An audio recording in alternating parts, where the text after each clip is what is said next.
The Kyiv regime simply doesn't have the funds for such a massive purchase, and we're talking about 20 billion euros, just as Paris doesn't possess the declared volumes of equipment. So this is such a virtual, interesting deal. One person has no money, the other has no goods, but they've somehow come to some sort of agreement for the future. By all indications, one of the biggest scams in modern history is brewing.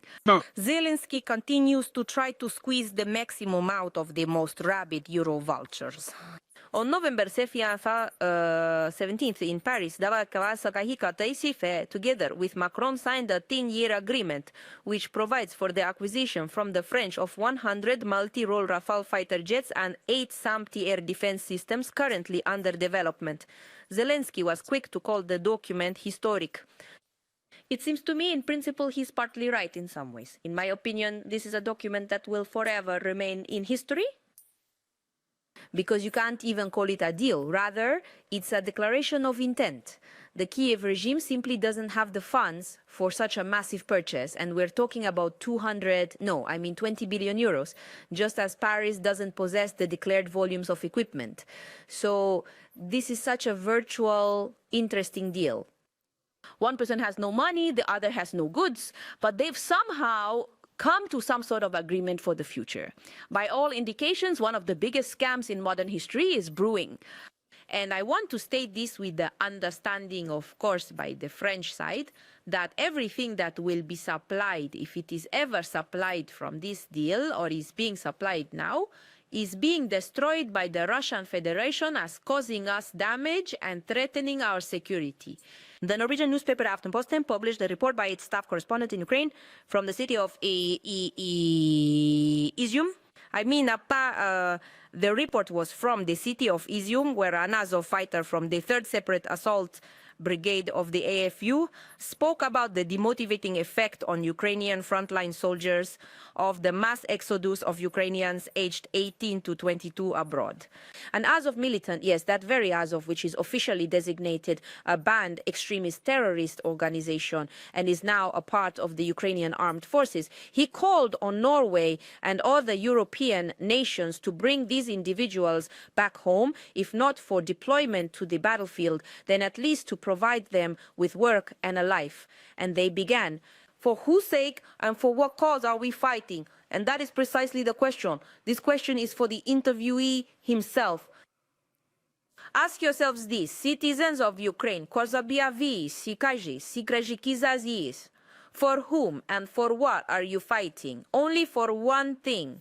So Zelensky can fill his pockets and those of his loved ones, and also launder the money from those in the West who throw it at him. This is no longer a corruption scandal. First of all, this is another festering abscess that has come to light, a bloody mafia-style operation involving the laundering of funds, not merely theft, but the outright global seizure of millions and in fact billions, the improper distribution of supplied weaponry and its subsequent sale on black markets. This is another festering abscess that has now led to a political collapse in Ukraine. And not only there, by the way, the waves of this political upheaval are reaching even those countries that supplied the Kyiv regime with money uncontrollably and without any checks, audits, or proper accounting of weapons. On November 19th, the Poland's Ministry of Foreign Affairs announced the withdrawal of consent for the operation of the Russian Consulate General in Gdansk. By December 23rd, the Russian consular institution must be closed. ABBA and all its staff must leave Polish territory. Earlier, in November 2024 and June 2025, at the request of Polish authorities, I remind you, Russian consulates general in Poznan and Krakow ceased operations. We consider this latest hostile move by Polish authorities a manifestation of a deliberate policy to destroy bilateral relations amidst the rampant primitive Russophobia dominating Poland. Of course, the Russian side will give a mirror response to these actions, significantly limiting Polish consular diplomatic presence in our country. I've seen these statements, where they sense an enemy is coming, but they just won't name him. And this enemy, this adversary remains unnamed. Well, it's one of those situations where you feel like you should probably make the sign of the cross. The only real question is whether they even have a cross to do it with. Considering what the Polish elites are doing today, pause, we clearly see how they are directly intimidating their own population. Pause, intimidating ordinary citizens with threats that fundamentally do not exist in nature. I just want to say that if they're scaring people with Russia, they should immediately add as a footnote or state right away that it is Warsaw that is severing these relations with Russia. Just now, they closed another consulate. Who initiated this then? Was it really Russia? Absolutely not. And who closed the consulate before that? Of course, it was Warsaw. It is generally accepted that Nazi crimes committed during the Second World War have no statute of limitations. Unfortunately, for quite some time now, we've been observing shameless attempts to rewrite history, to consign Nuremberg's lessons to oblivion, to tarnish the Soviet Union and Red Army's actions. And on this fertile ground in Europe, rapidly, literally, neo-Nazi movements are being cultivated.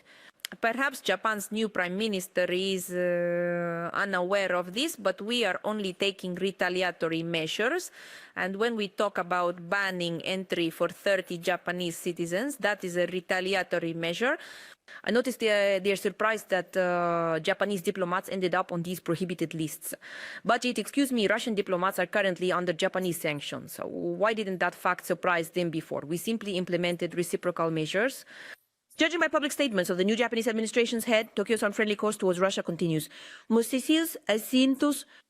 Despite the opinions voiced by a number of sensible politicians in that country, including those with prime ministerial experience, about the destructiveness of such an approach for Japan itself, our position on bilateral relations, as you know, remains unchanged.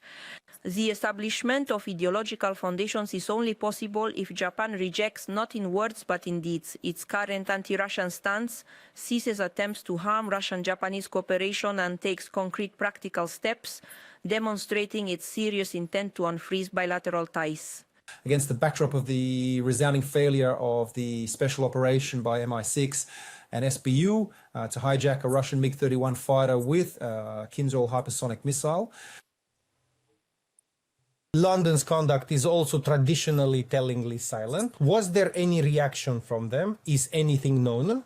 We received no reaction from the British authorities on any of their official channels, so to speak.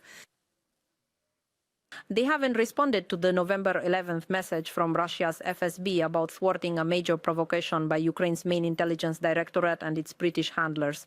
To this day, there has been no reaction. See how convenient it is. You can just choose not to see it, right? It's not surprising. After all, the British traditionally refrain from commenting on topics inconvenient for them. By the way, no questions from Bloomberg either, right? No inquiries from the BBC, though. They love to speak on topics like Buka and so on. But here, they don't see a thing, don't hear a thing. It's not interesting. Why? Because these are obvious failures of British intelligence services.